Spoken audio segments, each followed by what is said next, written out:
Hello students, महाविद्यालय की online classes में आप सभी का स्वागत है। इस वीडियो में हम मिस्र की नील नदी घाटी में कृषि के विकास के बारे में अध्ययन करेंगे कि मिस्र में नील नदी की घाटी और डेल्टाई प्रदेश में कृषि का विकास कैसे हुआ है। मिस्र में कृषि मुख्य एक व्यवसाय है। देश की राष्ट्रीय आय का 1/4 भाग कृषि जनित वस्तुओं से प्राप्त होता है और देश से निर्यात की जाने वाली वस्तुओं में आधा भाग कृषि जनित वस्तुओं का होता है। हेरोडोटस ने भी ईसा पूर्व 440 में लिखा था कि मिस्र नील नदी का वरदान है। आज भी यह उतना ही सत्य है जितना इतिहास में सत्य था, क्योंकि नील नदी घाटी प्रदेश में ही मिस्र की मुख्यतः कृषि का विकास हुआ है।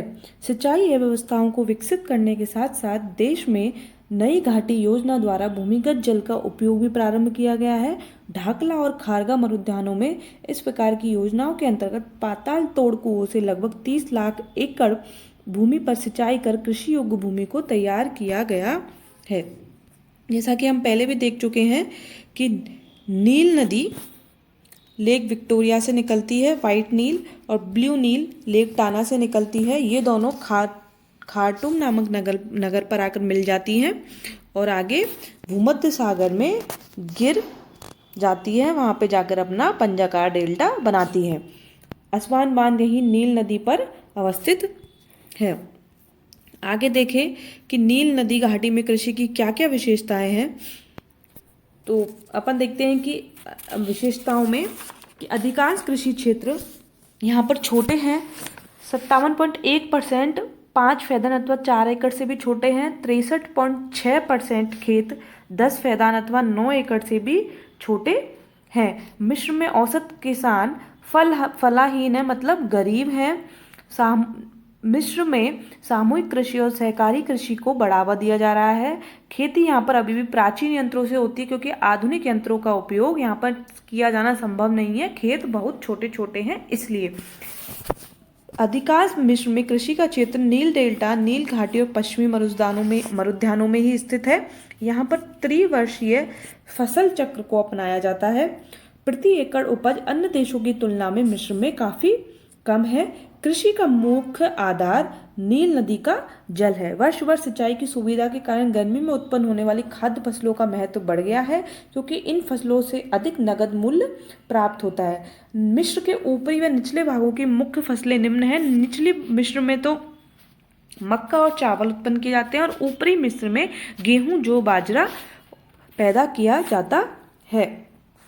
अपन देखें कि मिस्र में त्रिवर्षीय फसल चक्र को अपनाया गया है। तो फसल चक्र कैसे है? पहला वर्ष होता है नवंबर से मई का महीना। इसमें खाद्यान्न विशेष के गेहूं, जौ, चारे की फसल, बरसिम, फलियां, प्याज आदि फसलें उत्पन्न की जाती हैं।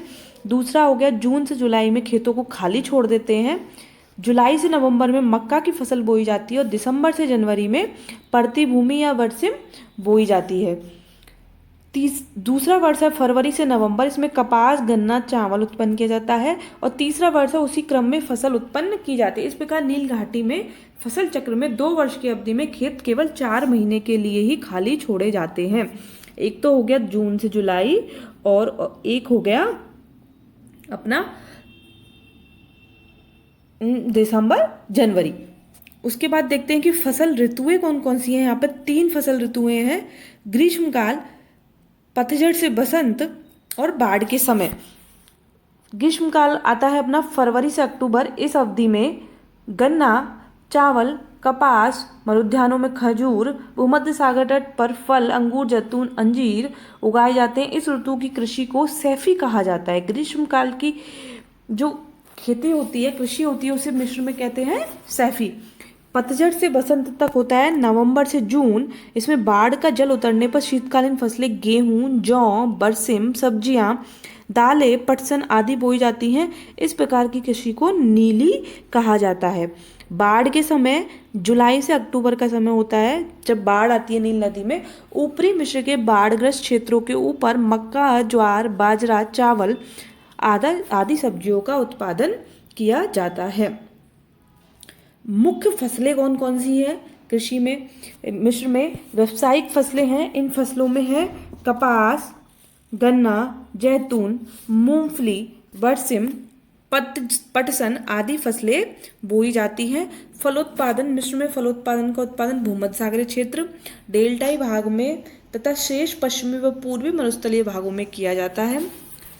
मेन फल उत्पादन भूमध्य सागरीय क्षेत्र में ही होता है। इसमें खजूर, मिस्र का महत्वपूर्ण फल खजूर है। इसको नील के मध्यवर्ती घाटी में उत्पादित किया जाता है। भूमध्य सागर के तट पर अपन भूमध्य सागरीय जलवायु के आधार पर जो फल होते हैं, अंजीर, अंगूर, फयूम, जैतून, केला उत्पादित किया जाता है। तीसरा है खाद्यान्न फसलें हैं यहाँ पे।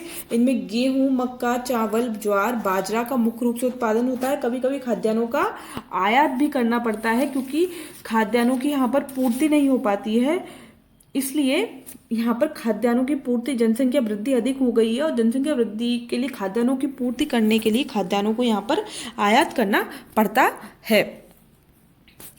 अपन देखें कि संकेतिका में देख लेते हैं कि क्या है। अपन देख सकते हैं कि बंजर भूमि, ये जो लाइनें हैं ये मेन मिस्र में ज़्यादातर बंजर भूमि है और मरुद्यान है।